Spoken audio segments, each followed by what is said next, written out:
ৰাস তত্ত্ব মহাৰাসৰ কথা চলি আছিল। মহাৰাসটো আৰম্ভ কেনেকৈ কৰিছে ভাগৱতে? ভগৱান পিতা ৰাত্ৰি শৰদোৎফুল্ল মল্লিকা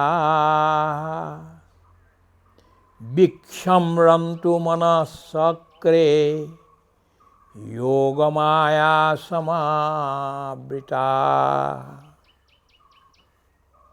ভগৱানে এতিয়া, গোপীসকলেতো শ্ৰীকৃষ্ণৰ লগত খেলো বুলি কৈছিলেই, বিচাৰিয়ে আছে।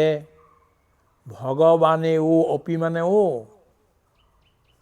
ভগৱানেও এতিয়া শৰতৰ এই পূৰ্ণিমা আৰু শৰৎ উৎফুল্ল মল্লিকা, শৰৎকালৰ ৰাতি ফুলবিলাক যেতিয়া বহুত ফুলি আছে, একেবাৰে চাৰিওফালে গছ গছনিবিলাক ফুলেই ফুল ফলেই ফল, তেনেকুৱাত এতিয়া কি কৰিছে? ৰাস ক্ৰিয়া কৰিবৰ কাৰণে ভগৱানেও ইচ্ছা কৰি ৰাতি এতিয়া যোগমায়াৰ আশ্ৰয় কৰি বিক্ষম ৰন্তু মনঃচক্ৰে, ভগৱানৰ মন নাই কিন্তু, ভগৱান is absent of mind, we are full of mind. আমাৰ বিৰাট মন, আমি কওঁ মন গৈছে বুলি কওঁ, মন গৈছে।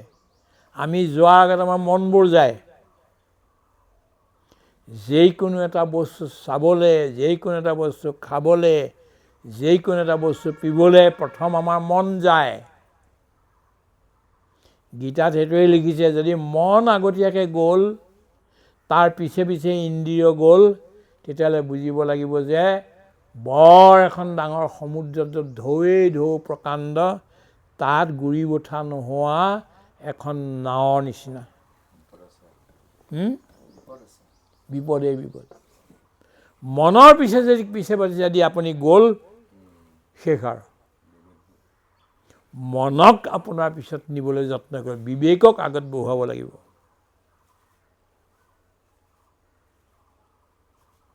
কিন্তু এই গোপীসকলক যেতিয়া তেওঁলোকৰ ইচ্ছাও পূৰণ কৰিব লাগে, এইকাৰণে তেওঁ অমন আছিলে, এতিয়া সমন হ'ল। With a mind, he head to বৰো এ মাইণ্ড ফ্ৰম আউটছাইড অথৰিটিজ, আনিবলগীয়া হ'ল। আৰু গোপীসকল অমনা হ'বলগীয়া হ'ল। মন থাকিলে ৰাস কৰিব নোৱাৰে। মনে কি কৰিব? মস্কিল কৰিব। আৰু কেলে? শৰৎকালৰ ৰাতি চাব, শৰৎকাল আৰু ৰাতি দুটা কেলে হ'ল?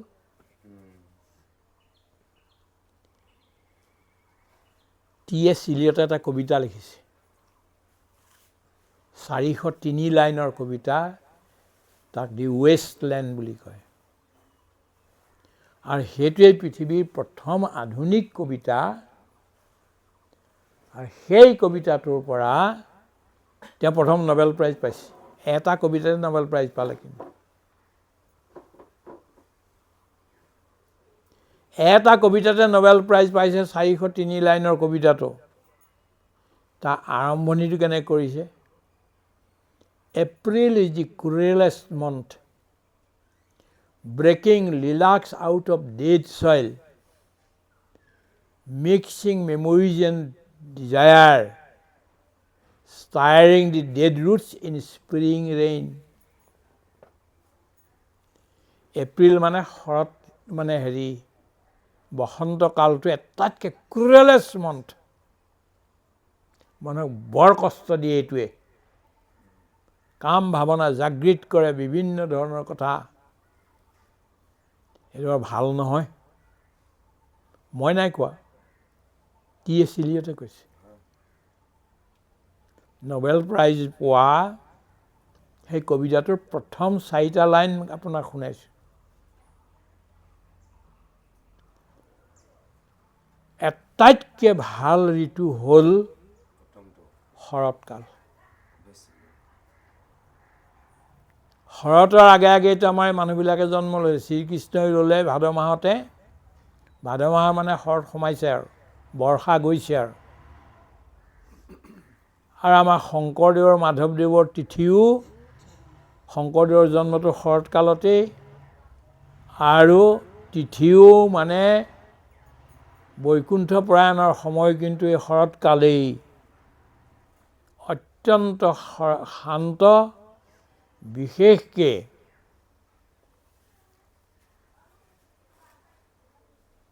শৰৎকালে কি কৰে, এই চব বস্তু পবিত্ৰ কৰি পেলাই। নদীবিলাকত ইমান পানীবিলাক ঘোলা হৈ থাকে, হেৰিয়াৰ হৈ থাকে, যেহেন শৰৎকালে স্বৰূপতে স্বভাৱতে নিৰ্মল কৰে। শৰৎকাল হোৱাৰ লগে লগে আপুনি বুজি দেখিব নদীবিলাকৰ, পুখুৰীবিলাকৰ, খাল বিলবিলাকৰ চব পানীবিলাক একদম শান্ত হৈ গৈছে, পবিত্ৰ হৈ গৈছে। বোকাটো একদম তললৈ পৰি গ'ল আৰু নাই আৰু, একদম শান্ত।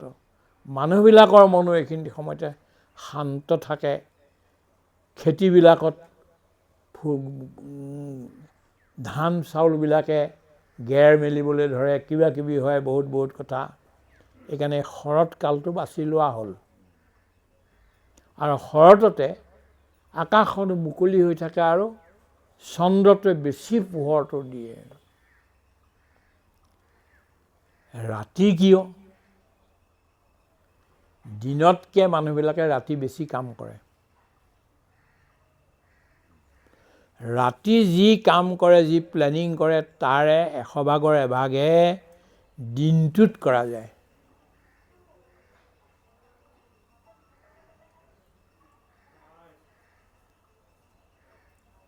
এতিয়া মোক সুধিব, প্ৰশ্ন কৰিব, নাইতো আমি ৰাতিটো শুইয়ে থাকোঁ। শোৱাটো এটি ডাঙৰ কৰ্ম। সেইখিনি সময় যে টোপনি আহে, খুব ভালকৈ যে টোপনি আহে, তেতিয়া আমাৰ ভিতৰৰ চেতনাবিলাকে চব এৰেঞ্জমেণ্টবোৰ কৰে। আৰু আমি কালিলৈ কি কৰিম, পৰহিলৈ কি কৰিম, এই বছৰত কি কৰিম, অহা বছৰ কি কৰিম, এই গোটেইবিলাকৰ তৈয়াৰীবোৰ ৰাতিয়ে কৰে। যদি আপুনি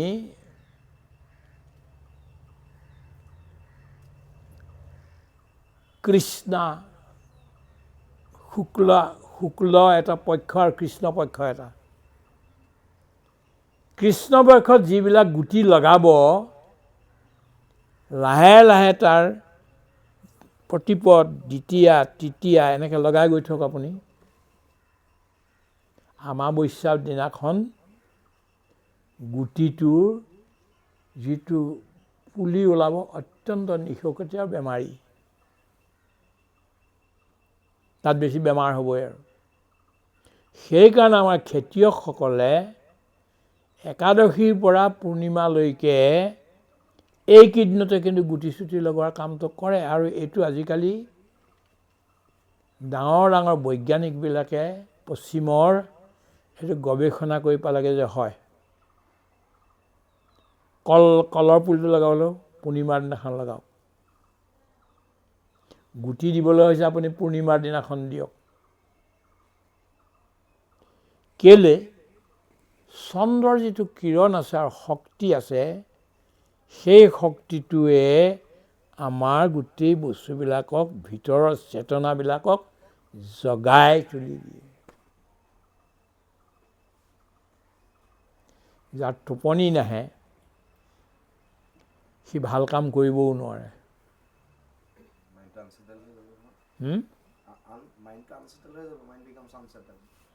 Yes. মেকবেথ নামৰ নাটকখনত, শ্বেক্সপিয়েৰৰ এই নাটকখনত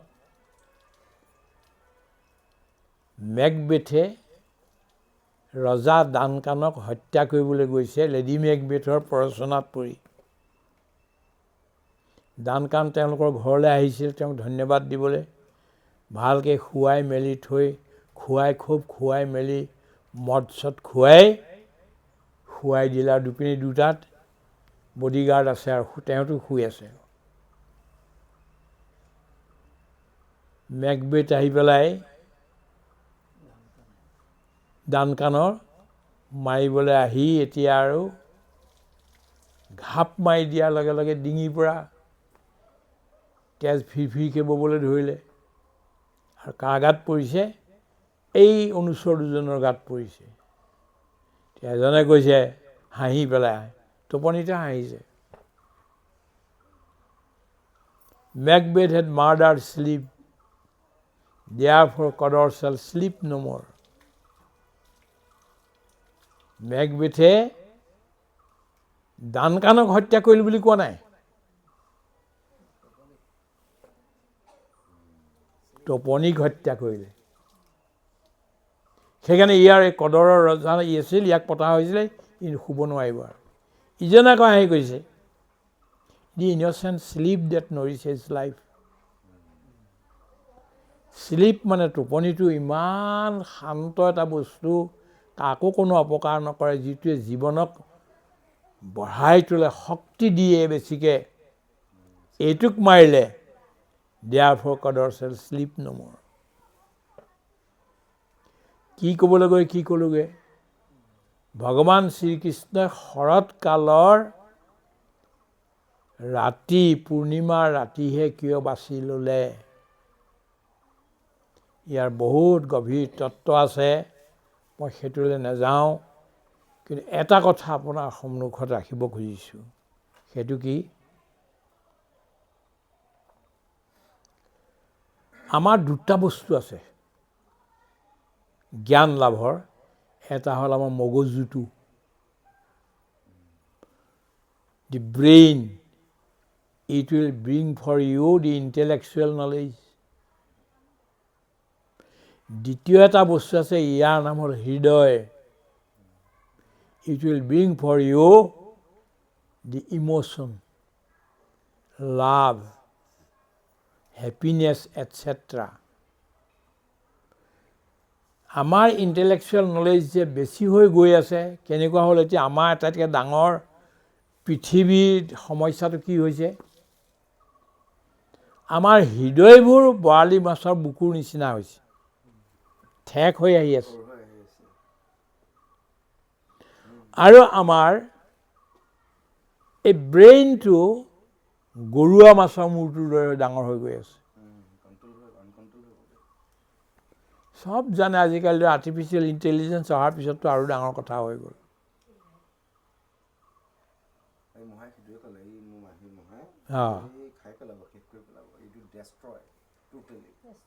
ইমান পৃথিৱীৰ চব কথা ইমান জানে আজিকালি। সৰু ল'ৰা এটাই, 2.5 বছৰীয়া ল'ৰা এটাই যিমান কথা জানে, আমি 20 বছৰতো জনা নাছিলোঁ। সেইকাৰণে ইমান যুদ্ধ ভাগৰবিলাক ইমান বেছি হৈছে। আৰু মই এতিয়া চাবলৈ দেখি আচৰিত, ইমান মিছা কথা কয় পলিটিচিয়ানবিলাকে, ৱৰ্ল্ড লিডাৰবিলাকে ইমান মিছা কথা কয়, নিজৰ স্বাৰ্থটো পূৰণ কৰিবৰ কাৰণে কৈ কথাত সেই কথাটো ভাঙি পেলাই, ব্ৰেক কৰি পেলাই। তেতিয়া কি হ'ব? হৃদয় আৰু মগজুৰ ভিতৰত এখন তাচল কাজিয়া হ'ব। কিন্তু শেষত গৈ হৃদয়হে জিকে, বিজয়ী হয়গৈ। মাকৰ এখন হৃদয় আছে, মাকৰ হৃদয় আছে, কিন্তু এজন বৈজ্ঞানিকৰ মগজু আছে। মাকৰ হৃদয়খন আকাশৰ সমানেই ব্যাপক।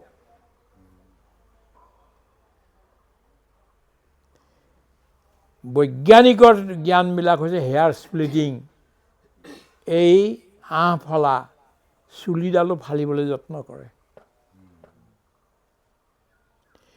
কি কৈছে? পিবত ভাগৱতম ৰসমালয়ম মুহুৰুহু ৰসিকা ভুবি ভাবুকা। তুমি ভাবুক হ'ব লাগিব,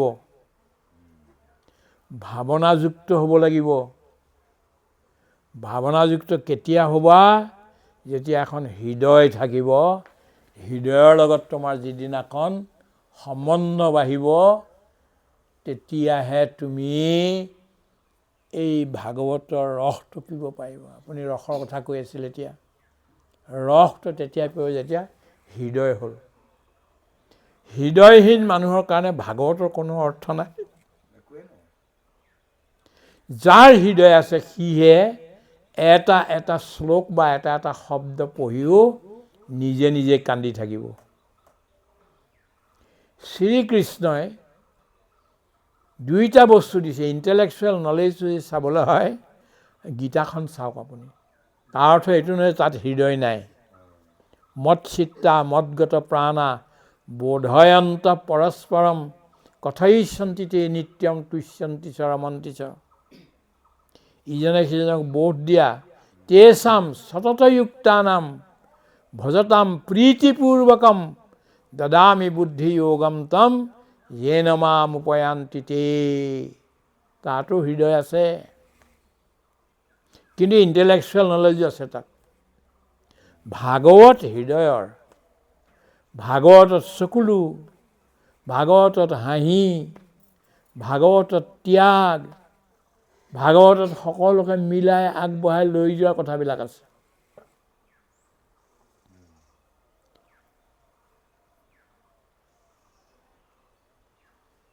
এখন ইংৰাজী উপন্যাস আছে, প্ৰেম আৰু শংকাৰে। প্ৰেমটো আছে, কিন্তু তাৰ লগত শংকাটো সোমাই গ'ল। ডিছবিলিভ, কি হ'ব?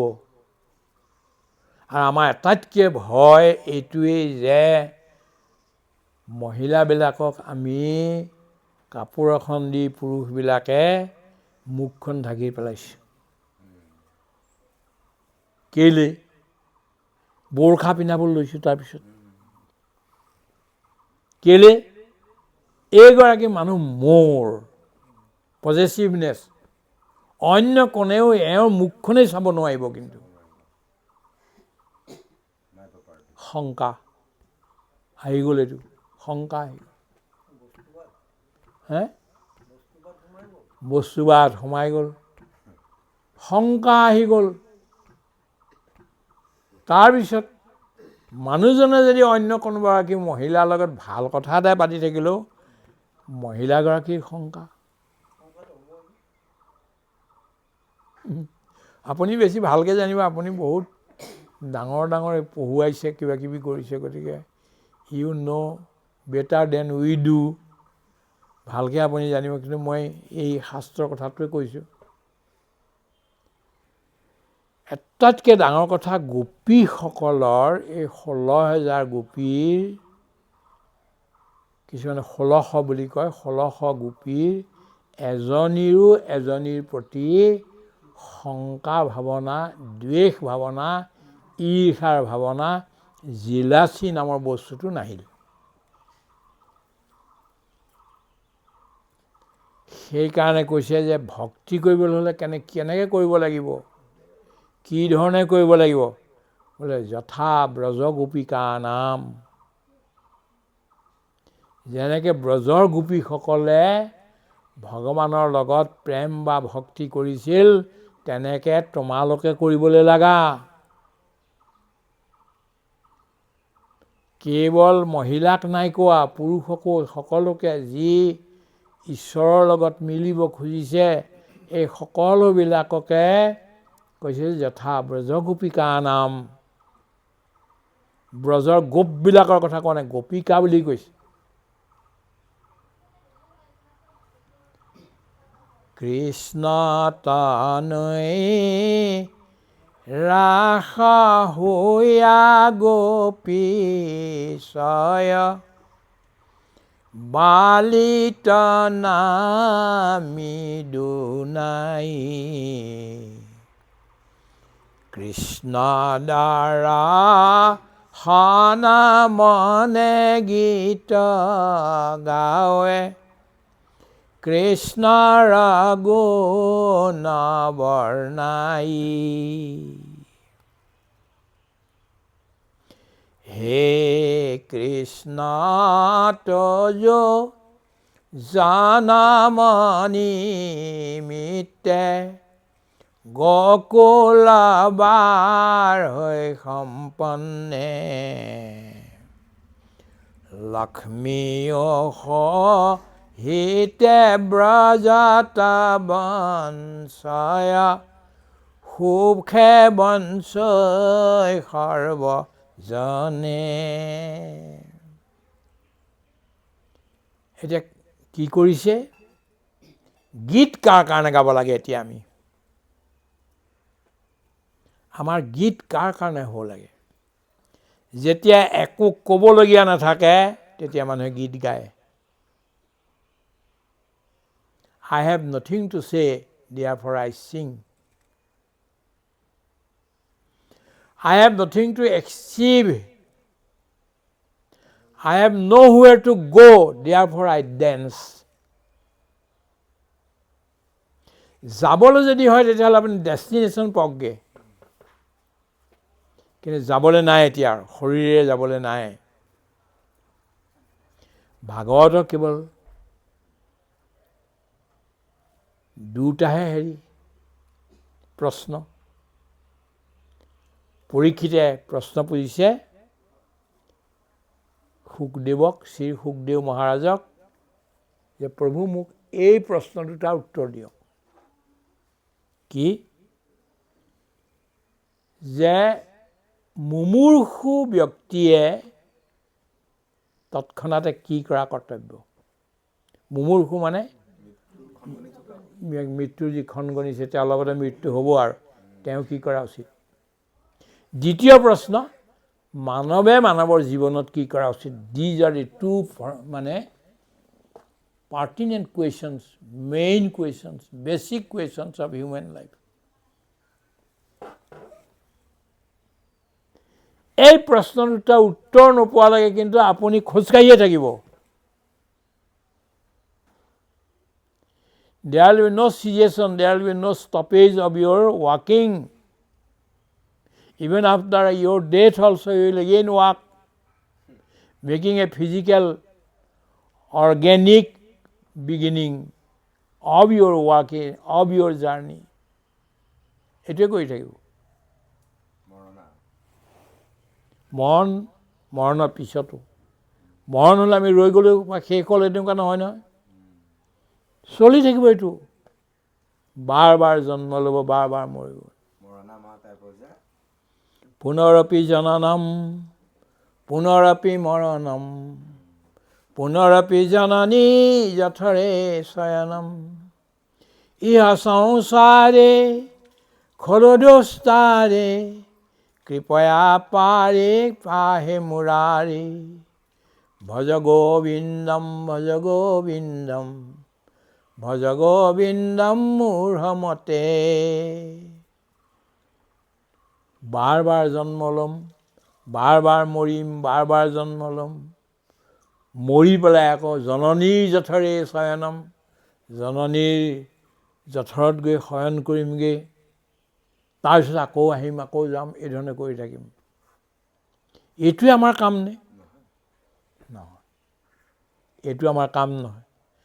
আমাৰ মূলভূত সমস্যা যি দুটা আছে, মুমূৰ্ষু মানুহৰ কৰ্তব্য কি আৰু মানৱ জীৱনৰ কৰ্তব্য কি, এই দুটাৰ উত্তৰ পোৱাৰ লগে লগে আমাৰ এই যে সংসাৰ যাত্ৰাত বাৰ বাৰ ভুগিছোঁ, আহি আছোঁ, দেৱ মনু সাতা পশু পতংগতা স্বৰ্গাৰামধ্যাত স্বামী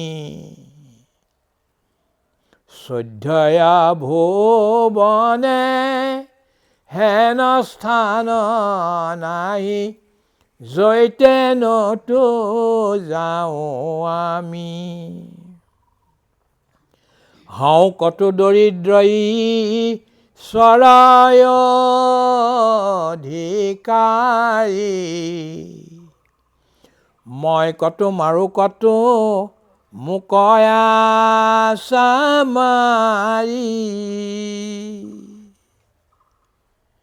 মই ধৰি কাটো কটো মোক ধৰি কাটে ভনিলা শংকৰে ৰাম ৰাম বোলা জানতে। মই দুটা কথা ক'লোঁ যে আমাৰ প্ৰব্লেম দুটাই, সেইকাৰণে আমাৰ দুখন ঠেং দিলে।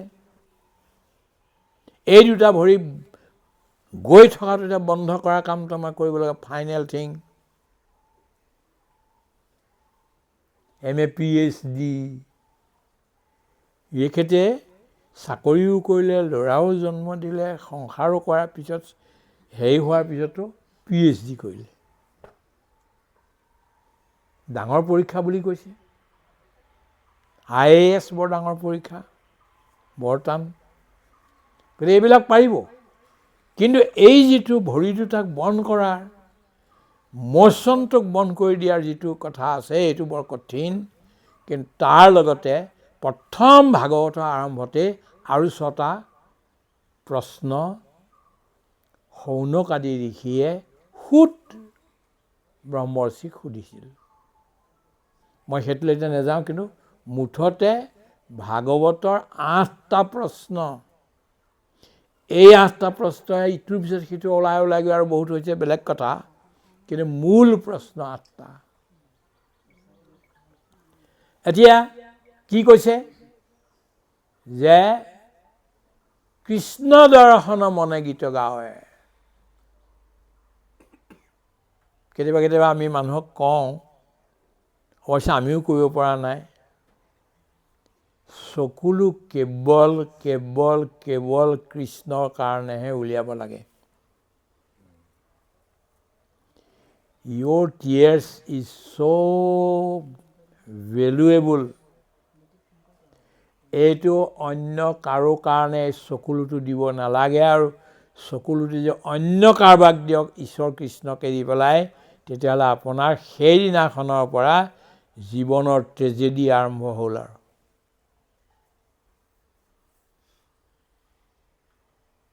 এইকাৰণে মই কম, ময়ো নাই পৰা, কিন্তু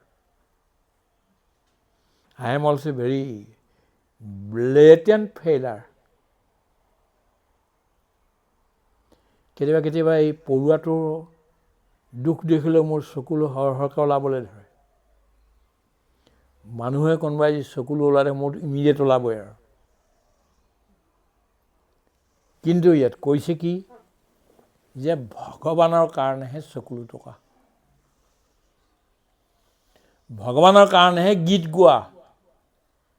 মই আগতে এজন সাহিত্যিকো হৈছিলোগৈ অলপ। অসমৰ অল ইণ্ডিয়া লেভেলত, অল আছামৰ লেভেলত মানে একাংকিকা নাটকত প্ৰথম প্ৰাইজো পাইছিলোঁ। কিন্তু মই ভগৱানৰ ওচৰত কান্দি কান্দি এইটো ক'লোঁ, পেনটো দি পেলাই, যে প্ৰভু মই তোমাৰ বাহিৰে আৰু অন্য একোৱেই নিলিখোঁ। আৰু চিন্স দেন, তেতিয়াৰ পৰা মই কেৱল ভগৱানৰ কথাহে লিখোঁ, আৰু কান্দি কান্দি লিখোঁ। বহুতে মোক গালি পাৰে যে তই এই দেশৰ কাৰেণ্ট এফেয়াৰ্ছ আমুক তামুকৰ একোকে নিলিখ আজিকালি। মইতো কোৱা নাই সিহঁতক যে মই কলম মোৰ ভগৱানকহে দিলোঁ বুলি। 50খন কিতাপ আৰু 15,500 পেজ প্ৰিণ্টেড হৈ ওলাই গ'ল। তাতো বহুত শব্দ আছে, চব শব্দ ভগৱানৰ কাৰণে। এই জন্মত আৰু মই প্ৰায় বোধহয় নিলিখোৱেই, আৰু ভগৱানৰ কাৰণেহে লিখিম। আৰু কৈ আছিলে, কৈছে কৃষ্ণ দৰ্শন মনে গীত গায়, কৃষ্ণৰ গুণ বৰ্ণাই। আকৌ এটা ডাঙৰ কথা, যি ঠাইত ভগৱান থাকিব তাত চব সমৃদ্ধি নিজে নিজে আহিব।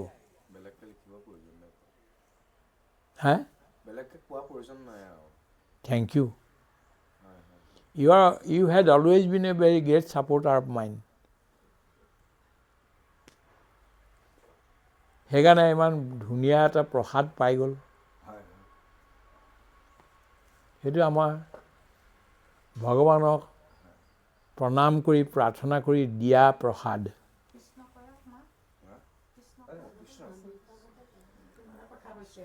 একেলগ আহিল মোৰ ওচৰলৈ, নিজৰ দুখখিনি ক'লে। মই ক'লো মইতো আৰু সাধু সন্ত এনেকুৱা নহয় বা মোৰ কোনো এই নাই, কিন্তু ভগৱানক প্ৰাৰ্থনা কৰিব পাৰোঁ। আৰু ভগৱানে প্ৰাৰ্থনা শুনিলে আৰু দিলে প্ৰসাদ। তেনেকুৱা বহুত দিছে। বা যিয়ে নহওক মই এইটো ক'ব খুজিছোঁ যে ভগৱান য'ত থাকিব, যেতিয়া আহিব, চব গকুল সম্পন্নত বাঢ়িবলৈ ধৰে আৰু লক্ষ্মী আহি তাত থাকেহি।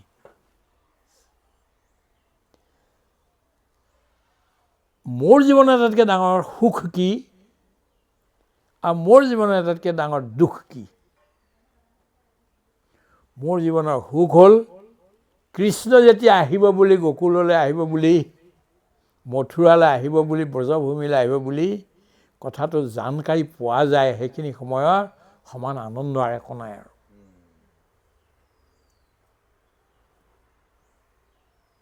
কৃষ্ণই পৃথিৱীলৈ আহিব, আহিছে, এই বতৰাটো পোৱাৰ লগে লগে যি আনন্দ হয়, এনেকুৱা আনন্দ আৰু পৃথিৱীত অন্য একোৱেই নাই, কোনো বস্তুৱে দিব নোৱাৰে। আৰু দুখ কোনটো? শ্ৰীকৃষ্ণ এতিয়া এই পৃথিৱী এৰি গুচি যাবগৈ এতিয়া। উফ ৰাম, সহনেই কৰিব নোৱাৰি। আৰু মই এটা ঘোষণাও কৰিছোঁ মানুহৰ আগত, অন্য তেনেকুৱা হ'ব পাৰে, মই এই পৃথিৱীৰ আটাইতকৈ ডাঙৰ বেছি চহকী মানুহজন। আটাইতকৈ সম্পত্তি মোৰে বেছি।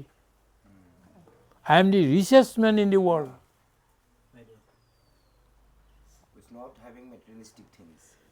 কেলে ক'লো কথাটো? মোৰতো নিজা বেজী বুলিও নাই, এটা বস্তু বেজী এটা নাই মোৰ নামত।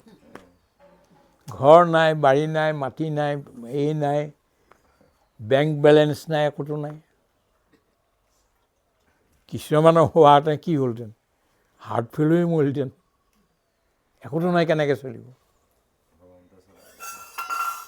কিন্তু এটা ডাঙৰ কথা, আপোনালোকে হয়তো কেতিয়াবা ঘৰত কিবা কিবি কাৰণত হ'লেও নোখোৱাকৈ থাকিবলগীয়া হৈছে। মোৰ এই 82 বছৰ বয়সত এদিনো মই নোখোৱাকৈ থকা নাই, এদিনো। কোনো কম হোৱাই নাই। মানুহে কয় চব আহা ইয়ালৈ। আমি এতিয়া এখন হস্পিটেল খুলিবলৈ লৈছোঁ, আশ্ৰম, ইয়াৰ পৰা 50 কিলোমিটাৰ দূৰ। মাটি আমি দিলোঁ অলৰেডি। তাত কোনবোৰ মানুহ থাকিব?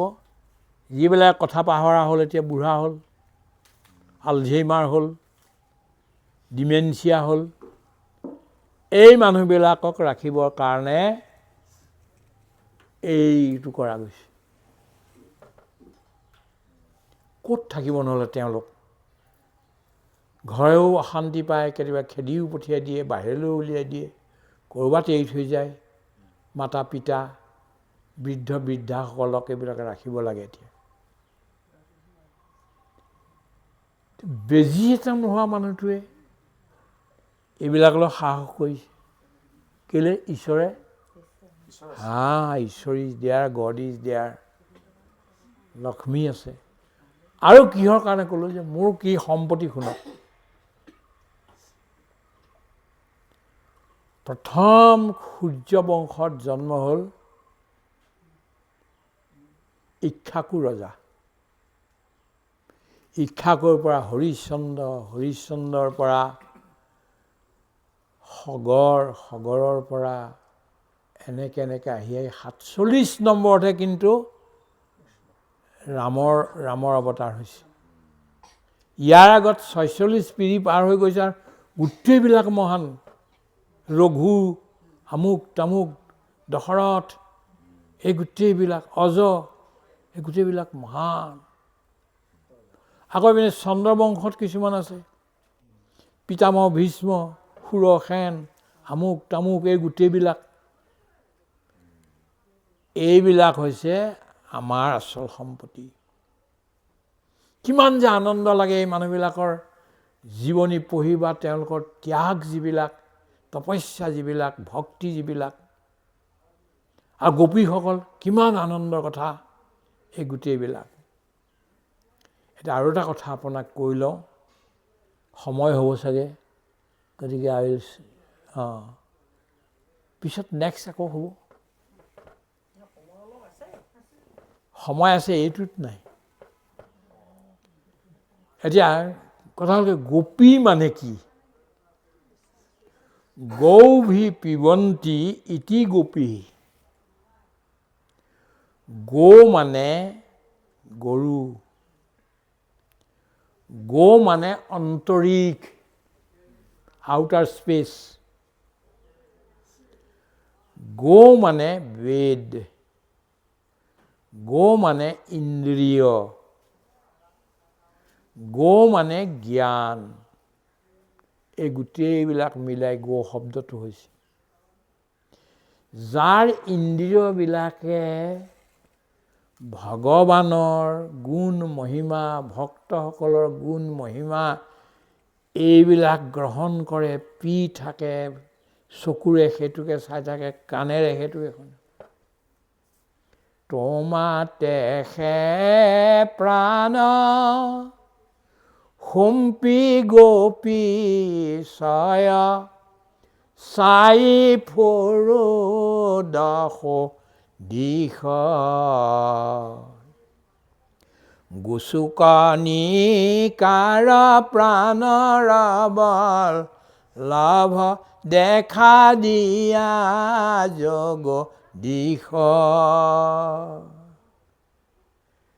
হে ভগৱান, হে কৃষ্ণ, আমাৰ প্ৰাণবিলাক আমি সঁপি দিলোঁ, আৰু আমাৰ নিজা প্ৰাণ বুলি একো নাই আৰু এতিয়া চব তোমাৰ। যি কৰা তুমি কৰিবা, আমি চাৰেণ্ডাৰ কৰি দিলোঁ, ফাইনেল চাৰেণ্ডাৰ আমি কৰি দিলোঁ। আৰু চাৰি ফুৰু দশ দিশ, চাৰিওফালে আমি নাৰিকল গছোৱাত নাৰিকলটো নাই চোৱা, কিন্তু তাত কৃষ্ণ আছে নেকি চাইছোঁ। অমিতা গছজোপাত অমিতা পকিছে, সেইটো খাবলৈ পাম, এইটো নাই চোৱা, কিন্তু অমিতাটো ভগৱান আছে, এই ভগৱান চাওঁ। গছবিলাক, ফুলবিলাক, এই গোটেইবিলাকে ভগৱানক দেখুৱাই, কৃষ্ণক চাই ফুৰো দশ দিশ। সংসাৰ বস্তু চাওঁতে চাওঁতে আমাৰ এই চকুকেইটা বৰ পাপী হৈ গ'ল। এটাইতকৈ বেছি পাপ কিহে কৰে গম পায়নে? চকুৱে কৰে। পাপ প্ৰথমতে চকুৱেদিহে আমাৰ ভিতৰলৈ সোমায়।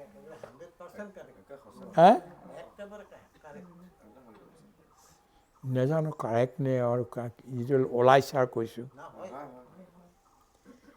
এটাইতকৈ ডাঙৰ পাপ, এতিয়া আমি ধৰক ইয়াতে আছোঁ, কিন্তু ৰসগোল্লা ক'ৰবাত আছে এঠাইত, যাব পৰা নাই শৰীৰেৰে, মন কিন্তু গ'লে চকুৱে দেখিলে তালৈ গ'ল, আৰু আহি গ'ল। আৰু চকুৱে মানে পাপটো বেছি কৰে। সেইটোতে ঘূৰাব কেনেকৈ লাগে? যিটো বস্তুৰ প্ৰতি আপোনাৰ আশা আছে বা দুৰ্বলতা আছে, সেই বস্তুটোৰ ভিতৰত ভগৱান কৃষ্ণক বহুৱাই দিয়ক। ৰসগোল্লাত কৃষ্ণক দেখুৱাই দিয়ক, বহুৱাই দিয়ক। সহজ কাম নহয়, কৰিলে চব সহজ হ'ব। কোনো এজন ব্যক্তিৰ প্ৰতি মোৰ আকৰ্ষণ হৈছে, সেই ব্যক্তিজনক কৃষ্ণক বহুৱাই দিয়ক। প্ৰশ্ন ধুনীয়া কৰি, আমি তাৰ কি কৰিব লাগিব? আমি তাৰ অভ্যাসটোতে কৰিব লাগিব। We will have to yes practise, habituate ourselves. আমাৰ এইবিলাক আমি কৰিব লাগিব। যি যি বস্তু আমাক আমনি কৰিছে, সেই বস্তুত সেই আমি দিয়া নামটো বাদ দি, আমি দেখা চকুৰ এই অৱয়ৱটো বাদ দি তাত শ্ৰীকৃষ্ণক বহুৱাই দিয়ক, আৰু অত্যন্ত সুন্দৰ। শ্ৰীকৃষ্ণ সমান সুন্দৰ একোৱেই নাই পৃথিৱীত, এইটো বহুৱাই দিয়ক। গৌভি পিবন্তি ইতি গোপী। গৌ মানে ইন্দ্ৰিয়বিলাকে যিটো পিয়ে, যিজনে পিয়ে কৃষ্ণৰ ৰূপ মহিমা গৌৰৱ প্ৰেম এইবিলাকক যি পিয়ে সিয়ে